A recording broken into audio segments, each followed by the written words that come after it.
Hello everyone, welcome to सिद्धांत scholar academy. My self Nandita Jain. इस video lecture में हम कंटिन्यू करेंगे क्लास 10th के मैथ्स को। हम पढ़ रहे थे ट्राइंगल्स, जो चैप्टर नंबर 6 है एनसीईआरटी की बुक में, और आज हम पढ़ने वाले हैं एक्सरसाइज 6.1। तो जैसे कि हमने लास्ट वीडियो में पढ़ा था कि कोई भी polygon, two polygons of the same number of sides said to be similar to each other if their corresponding angles are equal and their lengths of their corresponding sides are proportional. इसका क्या मतलब है? वैसे तो हमने last video में बहुत detail में पढ़ लिया था, फिर भी रिकैप कर लेते हैं। इसमें कहा गया है कि दो पॉलीगन्स क्या होती हैं? क्लोज फिगर होती हैं, लाइन से मिलकर बनी होती हैं।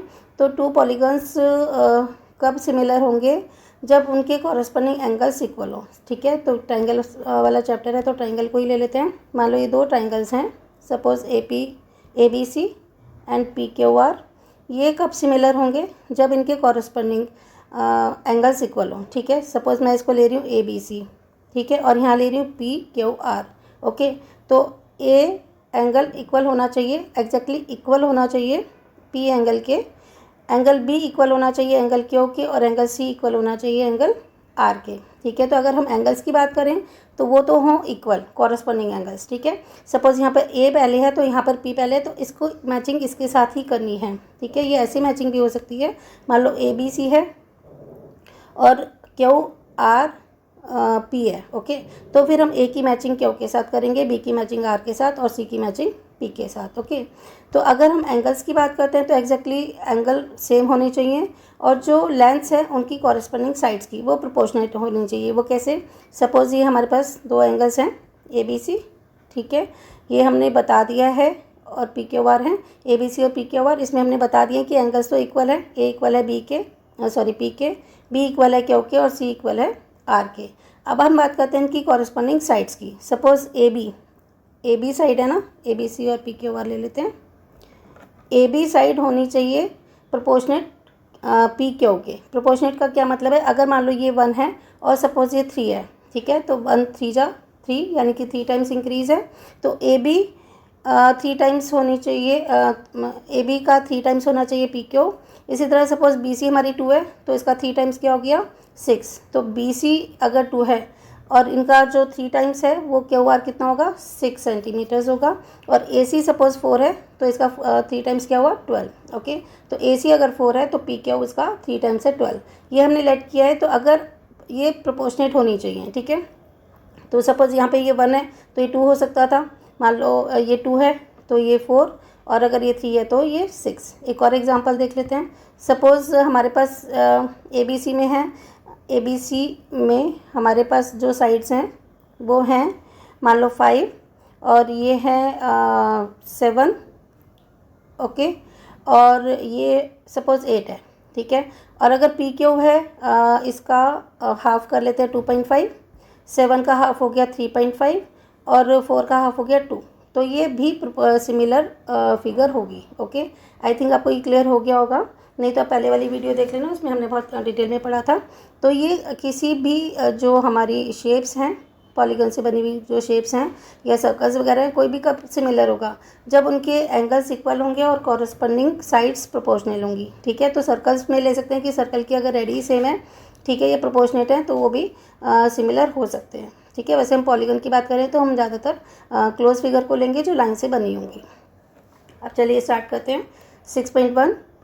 जैसे कि कहते हैं, कहा जा रहा है कि fill in the blanks of the using correct word given brackets. हमें ब्रैकेट्स में कुछ वर्ड दिए हुए हैं, तो हम देखेंगे ऑल ट्राइंगल्स आर क्या हो सकते हैं? सिमिलर हो सकते हैं, क्योंकि ट्राइंगल्स हैं ये, इनकी ये सिमिलर हो सकते हैं। कॉन्ग्रेंट के लिए कंडीशन क्या है? कॉन्ग्रेंट के लिए होना चाहिए कि साइज़ भी सेम हो और शेप भी सेम हो। ठीक है, बट अगर सिमिलर हैं तो हमने कहा कि भाई शेप तो सेम है।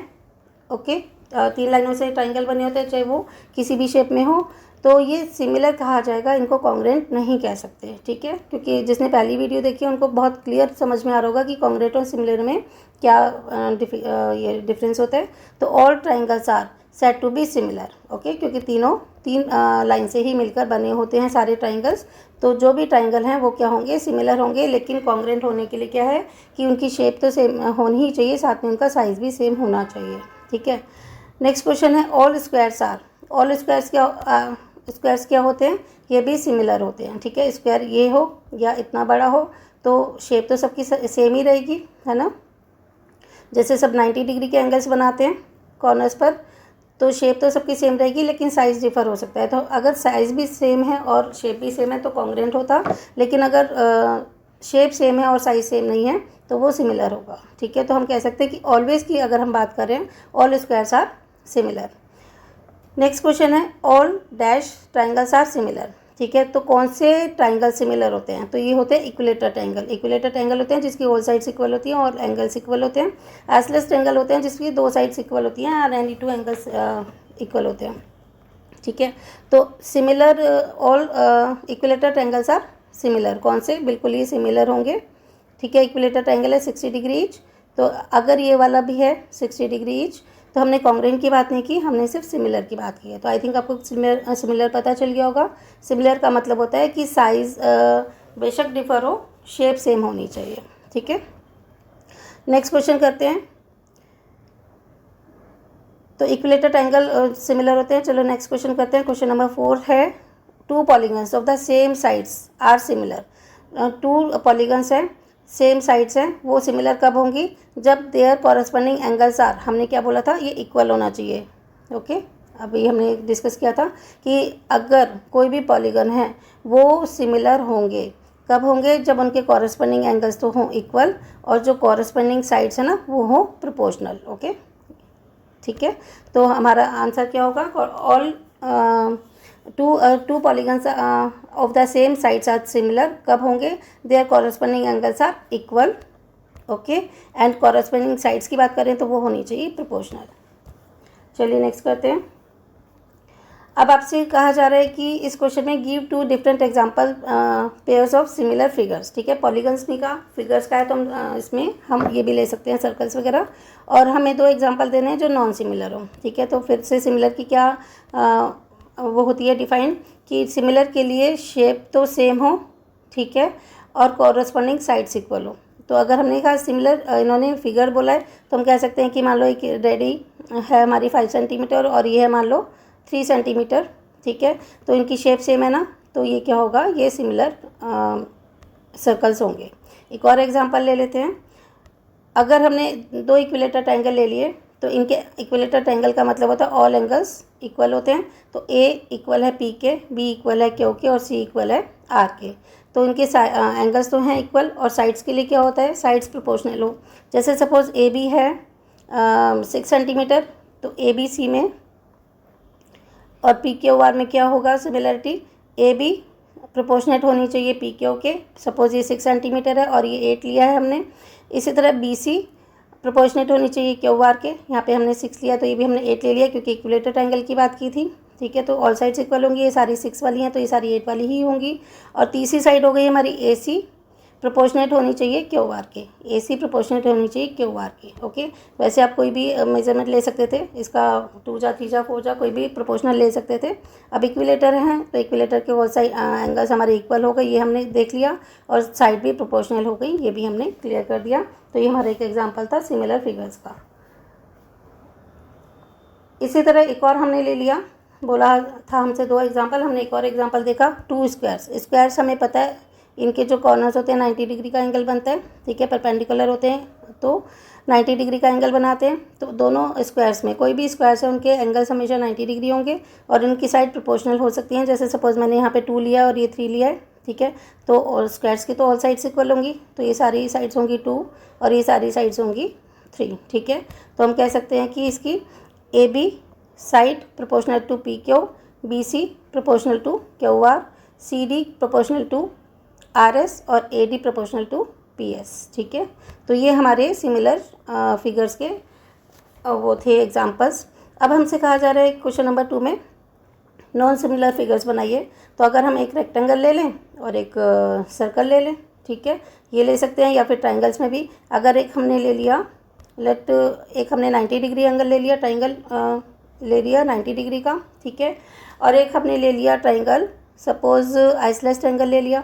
ठीक है, तो अगर यहाँ पे हमारा 80 है, ये भी 80 है और ये 20 है, तो ये क्या होंगी? ये फिगर सेम नहीं होंगी क्योंकि ना तो इनके एंगल सेम है और ना ही इनकी साइड सेम है।